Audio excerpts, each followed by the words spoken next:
Le monde du football vidéoludique est extatique, FIFA 20 débarque quelques semaines après son principal concurrent, eFootball PES 2020. Mais si chaque année l'émulation autour du nouvel opus se fait grande, il reste à cocher toutes les bonnes cases afin de contenter les joueurs. Commençons par le gameplay qui ne voit pas de changement majeur cette année. L'emphase est portée sur les contrôles de balles, notamment les dribbles en face à face, affinés grâce à de nouvelles animations et l'arrivée de ce que les développeurs appellent le strafe dribbling. L'inertie générale plus prononcée rapproche ce FIFA 20 du gameplay général de PES, ce qui est plutôt un compliment. Il est à noter aussi que les contrôles de balles ont été entièrement revus, ce qui permet de mieux se lancer dans l'axe du jeu. La défense fait aussi partie des points qui ont été améliorés, avec des défenseurs qui anticipent plus, qui pressent mieux le receveur du ballon et qui ont un placement plus lointain quand on utilise la fonction contenir.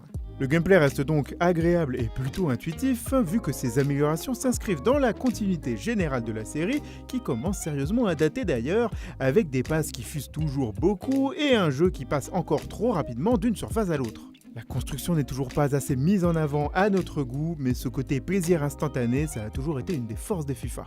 Au niveau du contenu, FIFA 20 a toujours le contrôle de la plupart des licences, même si la perte de la Juventus de Turin n'est remplacée que par le championnat roumain, plus anecdotique sans offense. L'arrivée de 2 règles spéciales ne changeront pas grand chose à l'ensemble, et on en arrive déjà à signaler une grosse perte, le mode aventure et l'épopée d'Alex Hunter qui ont pris fin avec FIFA 19.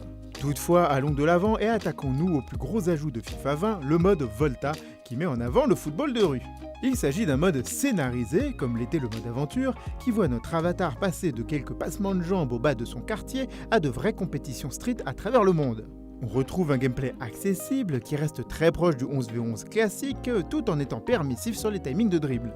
Le résultat, ce sont des gestes spectaculaires à foison et du jeu dans les petits espaces. 3v3, 4v4 avec ou sans gardien et 5v5, les différents types de matchs varient quelque peu les sensations et l'impression générale de gameplay est bonne sans pour autant offrir un vrai renouveau. Malheureusement, pour être intéressant sur le long terme, Volta avait besoin d'une structure convaincante, ce qu'il n'a pas. Le scénario qui nous voit monter en puissance dans le monde du street foot est on ne peut plus lambda, bercé par des dialogues insipides et des personnages on ne peut plus binaires. Notre avancée n'est ponctuée que de matchs sans réelle saveur et le système de points pour gagner de nouvelles tenues est trop simpliste pour tenir les joueurs en haleine. Malgré les bonnes idées de construction d'équipe selon la préférence de stade et de formation des joueurs, et un mode en ligne basé sur les divisions, on ne peut que déplorer une certaine redondance. De son côté, le mode carrière fait son retour avec quelques ajouts de qualité, comme un système de potentiel dynamique sur lequel le temps de jeu influe, une interface revue qui dépend de la compétition jouée et une meilleure communication avec la presse et ses propres joueurs. Avec ces nouveautés mais aussi quelques correctifs, le mode gagne en précision et en finesse, ce qui ne manquera pas de plaire aux fans. De son côté, le mode Ultimate Team ne change pas vraiment la donne et demande toujours un investissement absolument monstre, que ce soit temporel ou financier, pour espérer avoir une équipe potable. Eh bien oui, malheureusement au fur des années, la répétitivité de son concept basé sur le grinding par les matchs ou sur l'achat-revente commence sérieusement à s'essouffler, surtout pour un gacha moins généreux et plus exigeant que les free-to-play du genre. À moins d'aimer un système de compétition où l'argent réel peut rentrer en compte et qui demande forcément la majeure partie de votre temps libre, on ne peut plus vous conseiller ce mode. En conclusion, FIFA 20 se repose sans doute un peu trop sur ses lauriers pour prétendre être un bon épisode.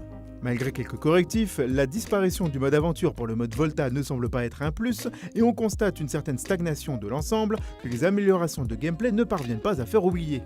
Cela dit, FIFA 20 garde toujours pour lui son gameplay qui reste intuitif et plaisant, ce qui en fait un bon jeu, complet en plus, qui vous amusera sans doute si vous êtes un fan de foot.